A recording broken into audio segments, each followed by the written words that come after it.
말씀 한 절만 읽도록 합니다. 마가복음 10장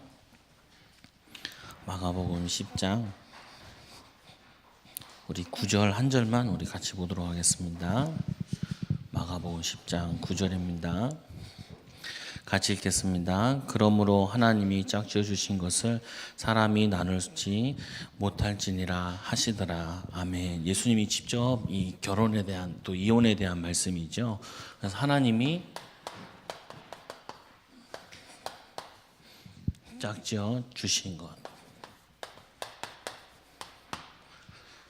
그래서 요즘 많은 사람들이 이렇게 개인적이다 보니까 개인주의다 보니까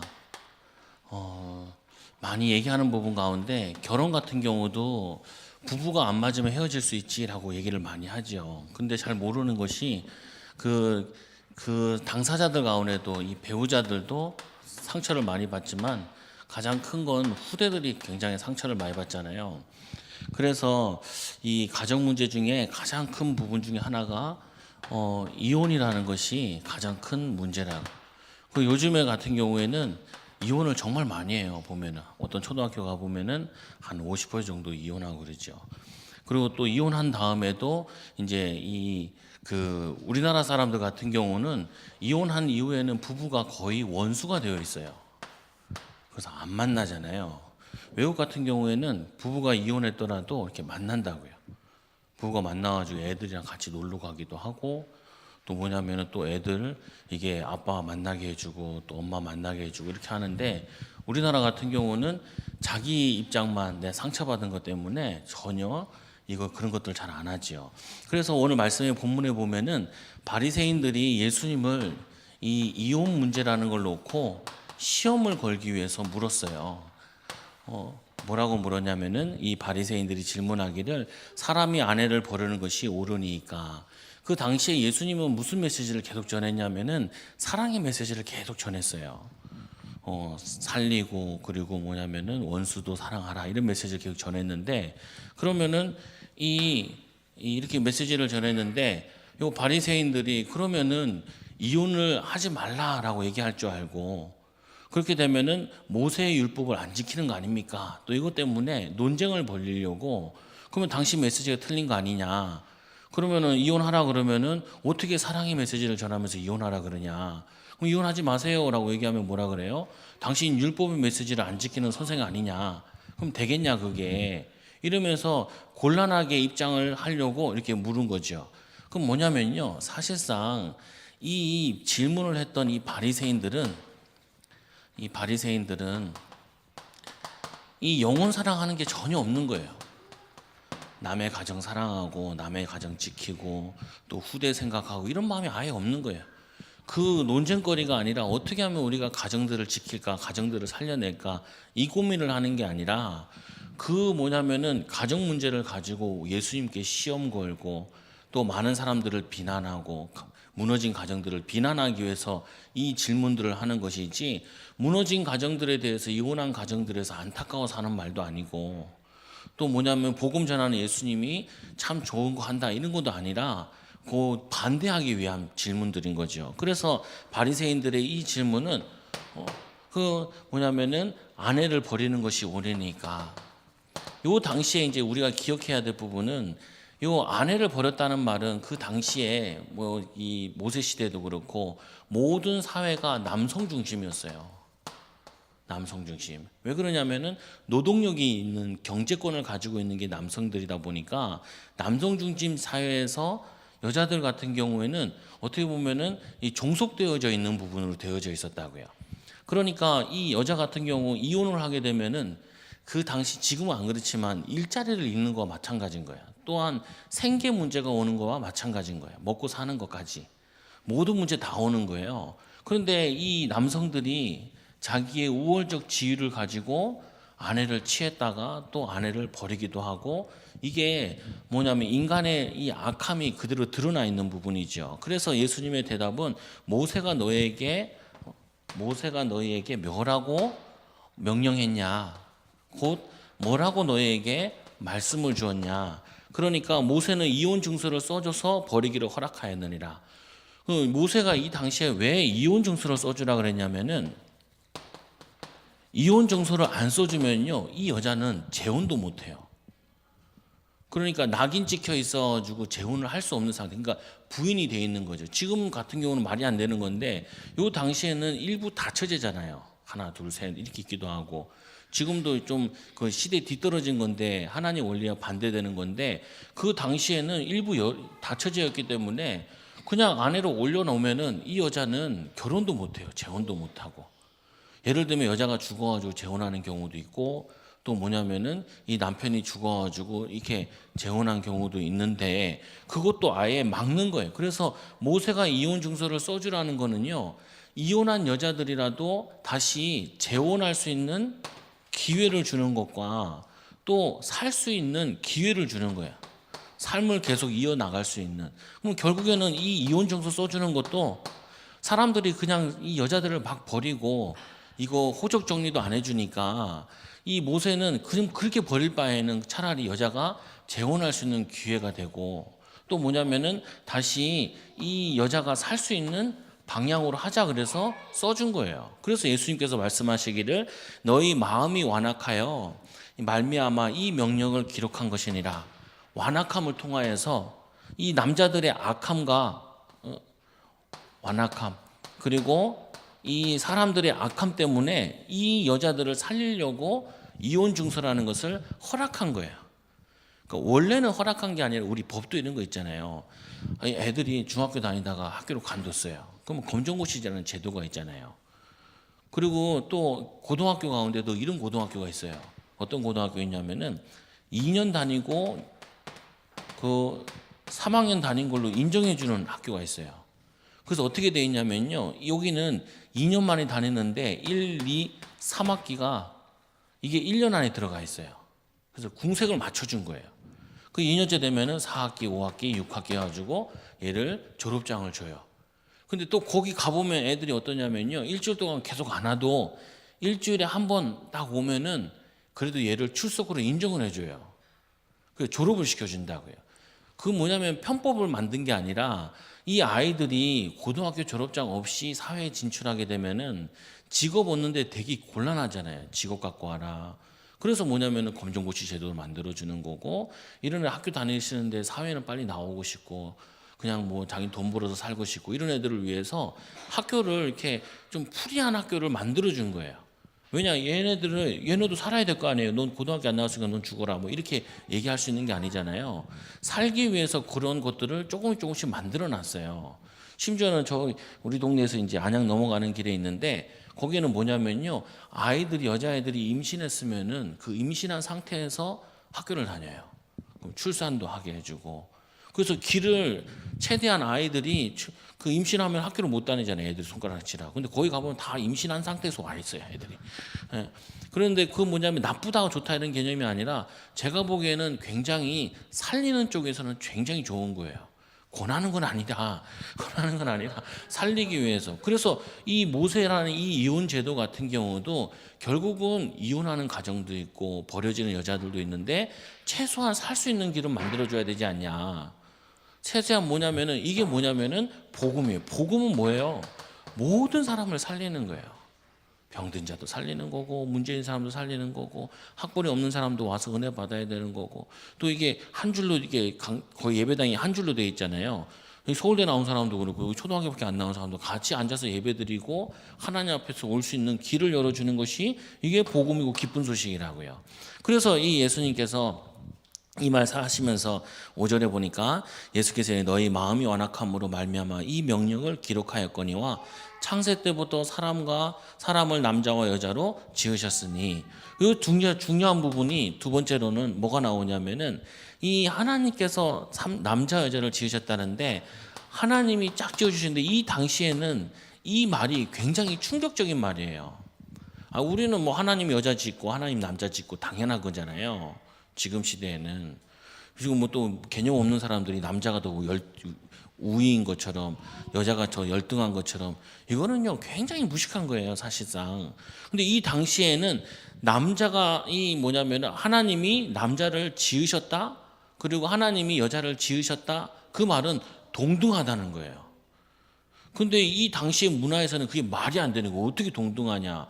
남자는 더 우월하게 짓고 여자는 좀 못하게 지었지. 이렇게 이게 문화화돼 있는 거고, 이게 모세 당시에는 더 문화화돼 있는 거라. 근데 분명히 이 말씀은 창세기 말씀이잖아요. 창세기 2장 22절에서 24절에 하나님이 짝지어주신 사람, 거기 보면 남자와 여자를 창조하시고 그 똑같은 부분이에요. 오늘 말씀에도 보니까 6절에 창조 때부터 사람을 남자와 여자로 지으셨으니, 그러면 이게 언제부터 무너졌냐? 이게 아담과 하와가 선악과를 따먹은 다음부터 이게 무너져 버린 거예요. 그걸 뭐냐면 회복해 나가는 것이 복음인 거죠. 요즘엔 어떻게 보면은 이 남자들도 같이 일하잖아요.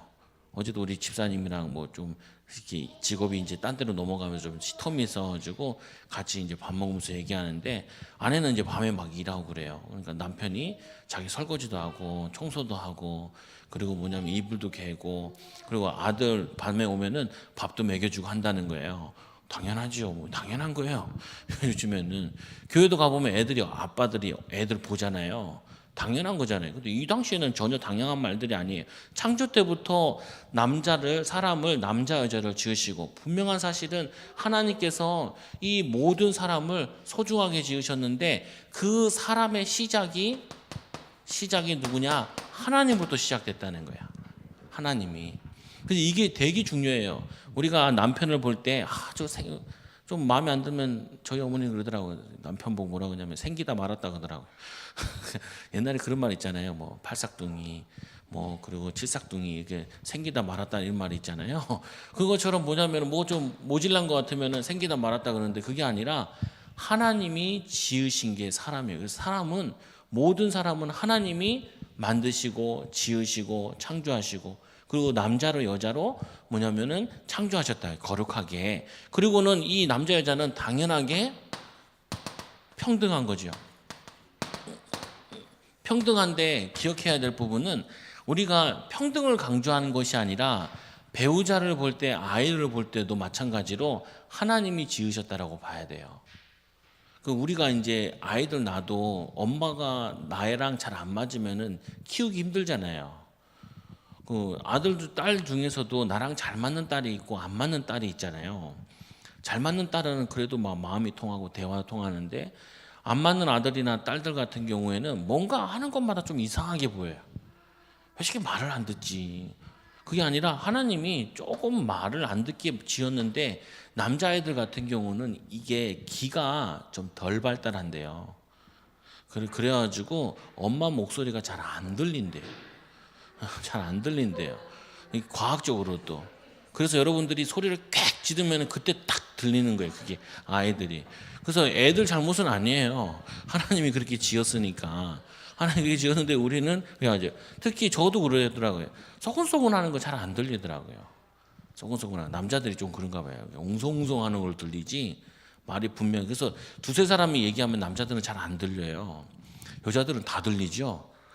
그게 보면은 뭐냐면은 귀가 더 발달되어 있는 것도 있고 더 세밀한 것도 있고, 또 뭐냐면 이게 음성 구분도 하잖아요 보면. 그래서 아까도 그 장로님 저한테 어디시냐고 전화 왔을 때도 감 때리고 얘기한 거예요. 그냥 장로님이 전화했겠지 누가 했겠나 싶어가지고, 그래서 장로님 이렇게 얘기한 것도 민가 이렇게 그거예요. 근데 여자들 같은 경우는 목소리를 다 외우잖아요. 그래서 시작을 하나님이 아이를 지을 때도 남자로 여자로, 그리고 남편도 하나님이 지으셨다. 그럼 분명한 뭐가 그 다음에 있냐면은 하나님의 계획과 축복이 숨겨져 있다는 거예요. 달란트가 숨겨져 있는 거죠. 이거를 찾고 세우고 인도받는 거죠. 7절에 보니까 그러므로 사람이 그 부모를 떠나란 말은 뭐냐면은 이 부모의 이 사명을 감당할 수 있는 이제 시작을 하는 거예요. 부모를 떠나서 이제 부모가 되는 것이 이제 결혼의 시작이기도 하죠. 근데 그 결혼은 하나님이 작정해 주셨다는 거예요. 대부분 많은 사람들이 내가 골랐다니까요. 내가 고르니까 안 맞으면 버릴 생각도 하는 거예요. 물건 사다가 잘못 샀네. 그래서 결혼 두세 번 하는 사람들이 왜 그러냐면은 잘못했으니까 다시 새롭게 하고 또 이렇게 생각을 한다고요. 그게 아니라 하나님이 짝죠. 내가 눈이 멀었든지 간에 어쩌다 보니까 결혼한지 간에 그거나 내가 뭐냐면 하나님이 그렇게 상황을 만들어 주신 거지 분명히 하나님이 짝지어진 사람 그 짝지어진 사람에 대한 뭐가 있냐 부모로 시작하게 되는데 거기에는 반드시 뭐가 들어있냐면은 렘넌트 언약이 들어있다는 거예요. 언약. 부모를 떠나 또 부모가 되는데 거기에는 이 렘넌트 언약이 숨겨져 있다고요. 그래서 이 부모의 그늘에서 벗어나 홀로 하나님의 선 남자와 여자 이게 영적으로 자립 그리고 정신적인 자립 그리고 물질적으로 신앙적으로 자립된 자가 가정을 이룰 때 그때 가정이 세워져요. 그래서 보통 보면은 부모를 안 떠난 경우가 많다는 게 특히 남자들이 많아요. 남자들이 뭐 조금 있으면 엄마랑 의논해요. 엄마랑 얘기하려고 그러고 결혼 생활도 뭐 엄마한테 막 문의하고 그런다. 그러면 안 돼요. 하나님께 문의해야지. 부모가 된 다음부터는 부모는 말은 참고하는 거고 하나님 말씀에 뭐라고 되어 있느냐. 왜? 하나님부터 시작했으니까. 하나님부터 시작했으니까 하나님께 물어봐야 되는 거예요. 그 진행 과정도 하나님께 인도받아야 되는 거죠. 하나님의 인도받고 그리고 세 번째로 그 둘이 한 몸이 될지니 이러한즉 이제 둘이 아니요 한 몸이니라. 한 몸. 그러니까 곧 아내를 소중하게 하는 게 곧 나를 소중하게 하는 거죠. 그래서 보면은 이 태교할 때도 아이를 태교하는 게 아니라 아내를 편안하게 해주면 아내가 아이를 편안하게 해주는 거죠. 그리고 한 몸인 거예요. 보통 보면은 남자들이 여자를 막 하는 여자들 같은 경우는 그 남자들도 자기를 소중하게 생각하지 않아서 그래요. 여자들도 그래요. 여자들 같은 경우 남편을 막 비방하는 사람은 어렸을 때부터 부모로부터 내가 소중하다라고 들어본 적이 별로 없는 거예요.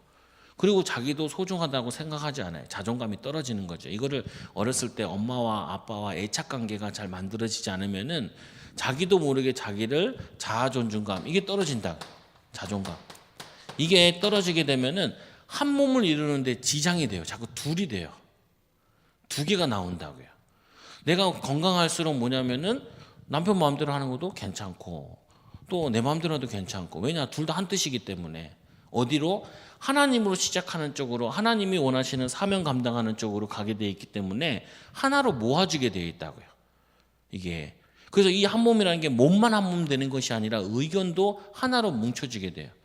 우리 교회도 막 예전에 싸움 났다니까. 교회 건축하는데 집사님은 막 여자 집사님 믿음이 좋은지 모르겠는데 승질이 급해.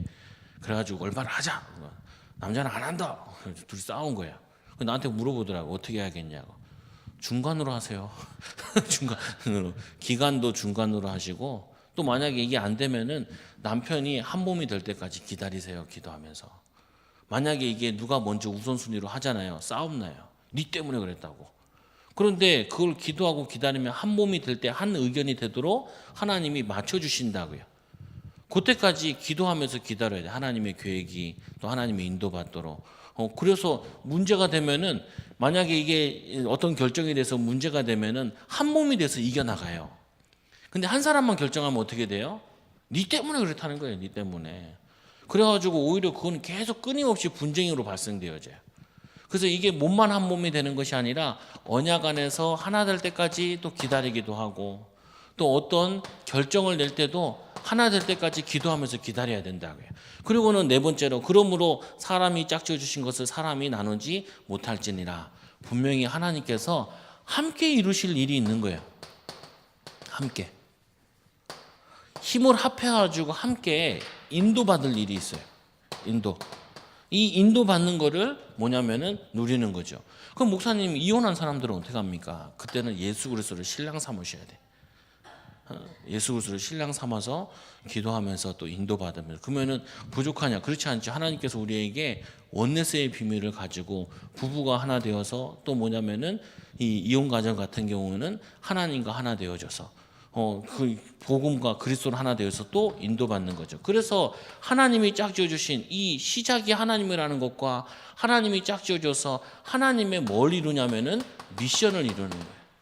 지역 보고마, 민족 보고마, 세계 보고마, 교회 살리는 응답, 또 가문 살리는 응답, 또 후대 살리는 응답, 또 뭐 현장 살리는 응답, 이거를 같이 누리는 거죠. 그래서 여러분들이 절대로 남편들 직장 보낼 때도 혼자 가지 말고, 혼자 보내지 말고 아내가 같이 가야 돼요. 같이 가도 같이 가더라고요. 같이 가라는 말이 아니라 보내놓고 기도하라고요.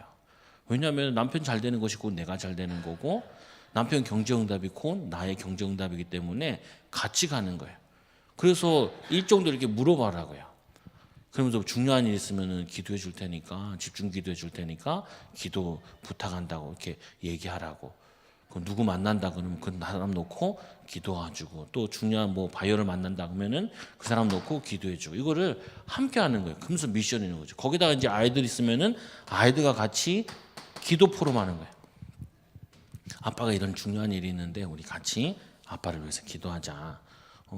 뭐냐, 이게 가정과 교회와 또 모든 거에 축복 관계에 대해서 이거를 어렸을 때부터 말씀, 기도, 전도 포럼으로 부부가 하나 되어지는, 영적으로 하나 되어지는 것을 경험하고, 또 아이들에게도 이거를 보여줘야 돼요. 어떤 거 진행해 나가면서 엄마 아빠가 의견이 충돌했는데 기도하면서 기다려서 진행되는 걸 보면은 아이들은 나도 나중에 가정 이름 이래야겠구나, 이거를 비전으로 붙잡게 된다. 그래서 세 번째로 이 제자들의 질문과, 예수님이 이 말씀을 하시고 이제 바리새인을 떠났는데 제자들이 나중에 집에 와서 또 물어보는 거예요, 이 말씀에 대해서. 그러니까 그때 예수님께서 다시 말씀을 주시죠. 무슨 말씀을 주시냐면은 부부에게 가장 큰 사단의 유혹이 뭐냐? 음란이라. 사단이 가정을 가장 빨리 깨트리는 방법이 뭐냐면은 남자와 여자나 둘 중에 하나가 바람나게 함으로 가장 빨리 깨어져요. 거의 보면 이혼 사유에 있어서 가장 큰 이혼 사유는 경제가 이혼 사유가 아니에요. 거의 보면은 경제 때문에 갈등하다가 이제 바람까지 가는 거죠. 그 최종 끝에 보면은 거의 다 이게 이혼 사유가 음란과 관계되어 있어요.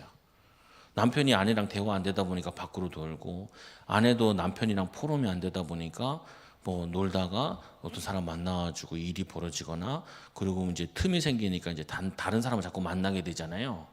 다른 사람을. 그래서 이제 영적인 음란이 육신적인 음란으로 오는데, 하나님보다 더 사랑하는 게 그게 틈이 오는데 사단이 틈타잖아요.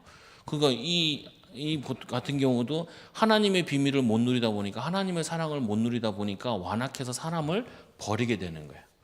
사람을 살려도 시원찮을 판인데, 또 성경에 보면은 이 후대를 함께 이을 자라라고 되어 있는데 그것도 같이 버리게 되는 거죠. 그래서 이혼한 가정이나 아이들이 굉장히 상처받아요.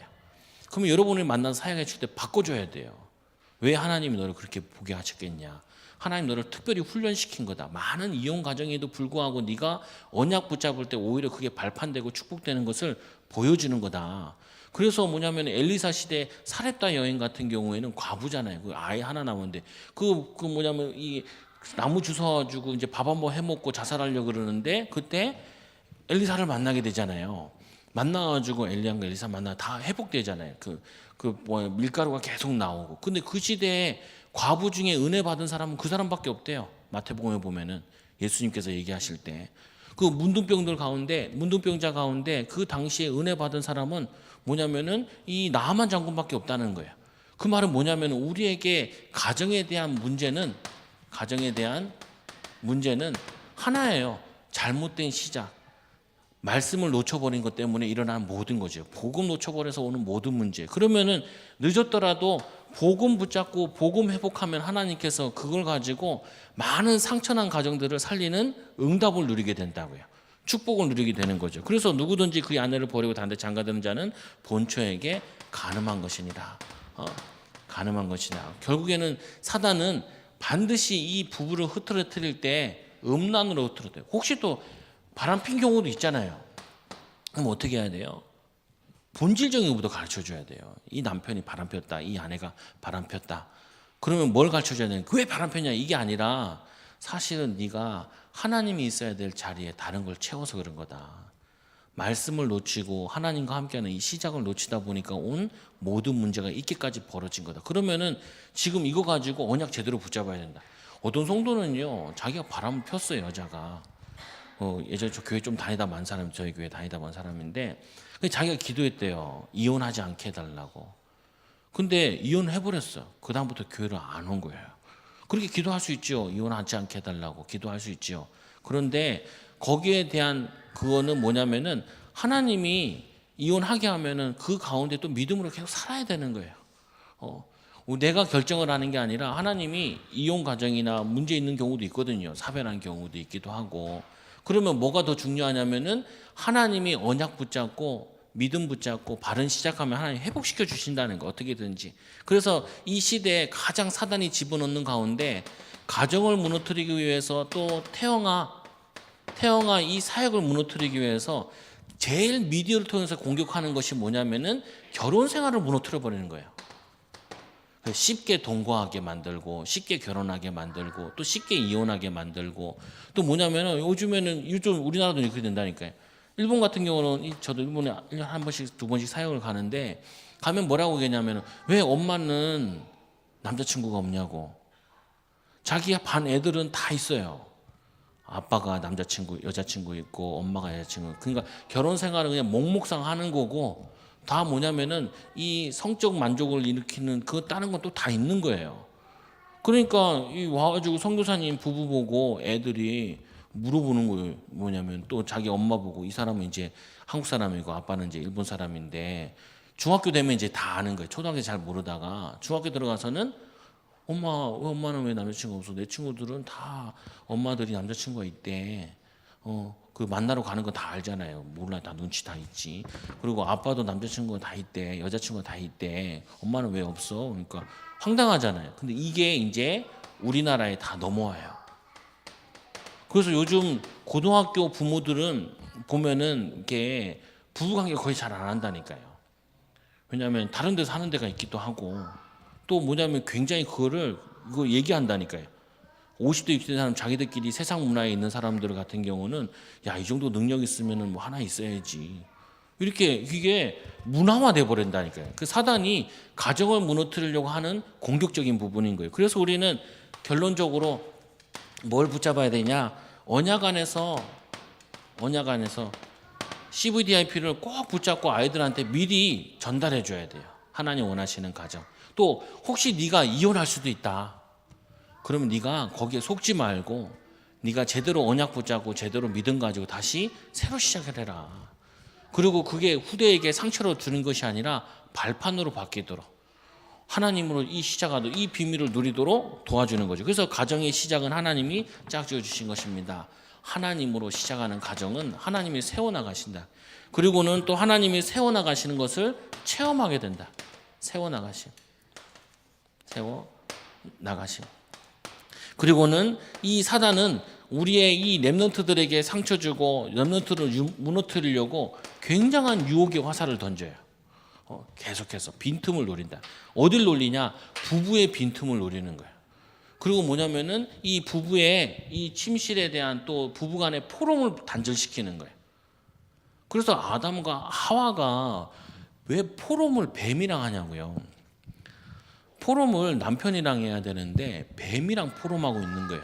그래서 무너진 거죠. 틀린 메시지를 듣고 틀린 게 되어서 이제 무너지는 거죠. 여러분들은 이런 가정이 무너지는 시대에 하나님이 원하시는 가정, 또 하나님이 말씀을 통해서 시작하는 가정, 말씀으로 세워나가는 가정을 세우시고 또 사역하시고 또 이혼 가정이 있다면 절대로 속으면 안 돼요. 그것 때문에 상처된다 그래요. 대부분 보면 이혼하면 남편을요 굉장히 욕해요. 그 욕하면요 애들한테 엄청 나빠요. 저는 반대로 가르쳐줘요. 엄마가 잘못해서 엄마가 더 복음이었으면 아빠를 더 잘해줄 수 있었는데 내가 잘못해가지고 아빠가 저러는 거라고. 그럼 애들이요 엄마가 잘못했구나 이렇게 느끼질 않아요. 아빠가 좋은 사람이구나. 이 남편 욕하면 내 남편이지만 이제 이혼하면 남남이지만 얘는 아빠라고요. 아빠에 대한 상이 무너져 버리면 얘는 다 무너지는 거예요.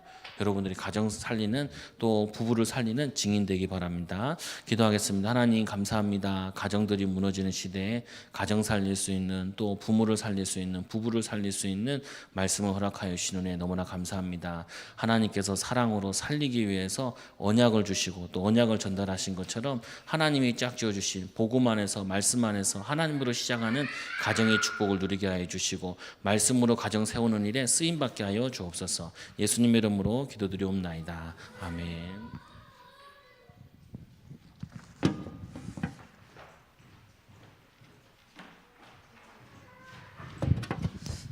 찬송가 288장 찬양 드리겠습니다. 예수를 나의 구주 삼고 성령과 피로써 거듭나니 이 세상에서 내 영혼이 하늘의 영광 누리도다. 이것이 나의 간증이요 이것이 나의 찬송일세. 나 사는 동안 끊임없이 구주를 찬송하리로다. 온전히 주께 맡긴 내 영 사랑의 음성을 듣는 중에 천사들 왕래하는 것과 하늘의 영광 누리로다. 이것이 나의 간증이요 이것이 나의 찬송일세. 나 사는 동안 끊임없이 구주를 찬송하리로다. 주 안에 기쁨 누림으로 마음의 풍랑이 잔잔하니 세상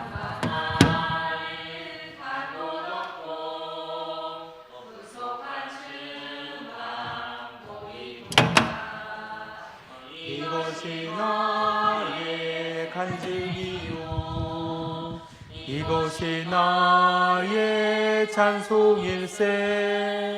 나 사는 동안 끊임없이 구주를 찬송하리로다.